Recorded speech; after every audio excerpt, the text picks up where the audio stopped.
check.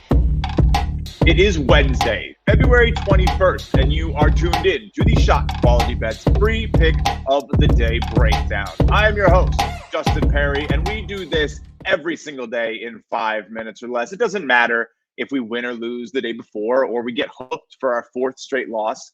We're still going to be here giving out a pick of the day, talking about everything you need to know here at ShotQualityBets, and complain as much as we want to about a cold streak. Still sitting here at 65-36 through 101 picks of the day. So we'll take that any day of the week, any year of the decade. I don't care. It's a great clip. I know we'll get back into the winning column soon. We'll talk about yesterday's result in just a second, but that was just one of many plays we made yesterday because Tuesday is Betcast night. And hopefully you tuned in because it might have been our statistically best episode yet. So I went 7-1 on spreads and totals, and Musa, well, he didn't miss. So 6-0 sweep for Moose. The money lines, we were in it on Bowling Green, who went into OT. Could have gotten a little bit more there, but you're not going to win a lot of plus 700s. But with ShotQualityBets, sometimes you will. We almost got there. Max still covered his best bet, so hopefully you guys got on that one.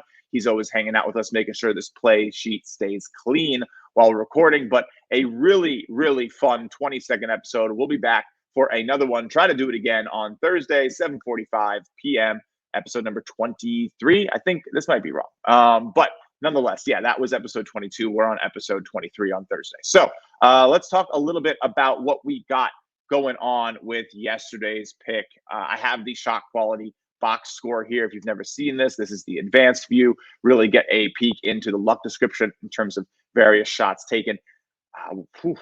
143.5 dies in a terrible way last night in a fashion I didn't expect. Some fouls late in the game. I was expecting UCF to be the winning team. So was shot quality, but the tale here is that shot quality expected 134 points in this contest, not 144. So we got a little unlucky, and that's a bit of a different tune than when I usually come up here and sing or have been singing, because we've been red hot. And when you're red hot, you come up here and say, hey, we're getting lucky. We're getting lucky. And today we did not get lucky. We got unlucky. And so sometimes you get those ebbs and flows. I expect we will get lucky again soon. We will get hot again soon. Just got to continue to make the right plays. This was a good call. Teams just shot a little hot. You can see West Virginia expected to score 8 fewer points on threes. UCF did shoot terribly from three, but you can see Raekwon Battle expected to score less. It was a interesting game nonetheless. I thought that one was a winnable contest for UCF. Did miss some open threes there, a little surprising, and West Virginia seemingly could not miss. So it'll happen. We got another great one for you today. Jump right into that. We're going to be going into this St. Joseph's George Washington game. Another under. This one currently sitting at 160. We gave it out at 159.5. We're going to play it all the way down to 157.5. Let's talk a little bit about this very high number. You just need teams to stay under 80 points here to cash this total.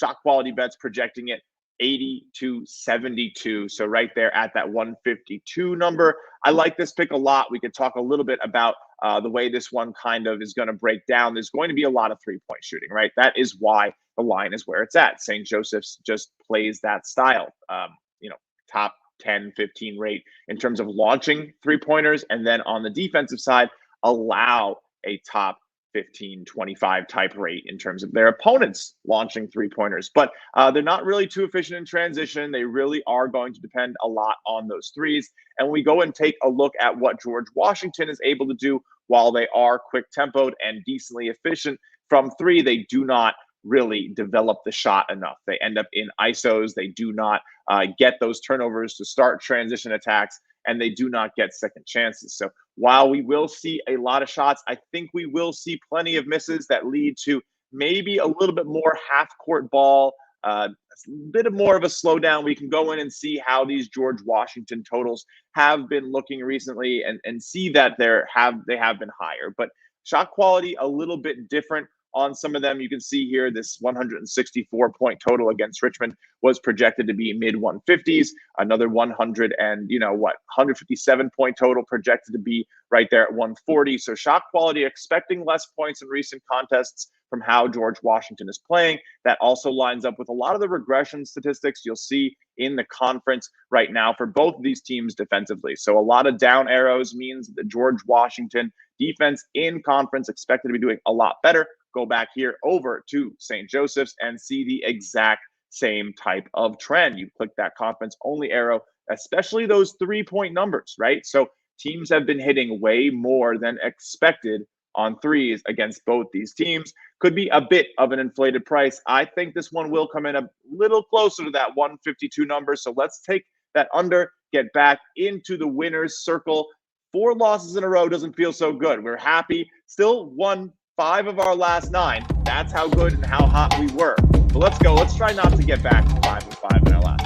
This is ShotQualityBets, free pick of the day. Try to stay 5 minutes or less. We'll see you tomorrow. Get a win.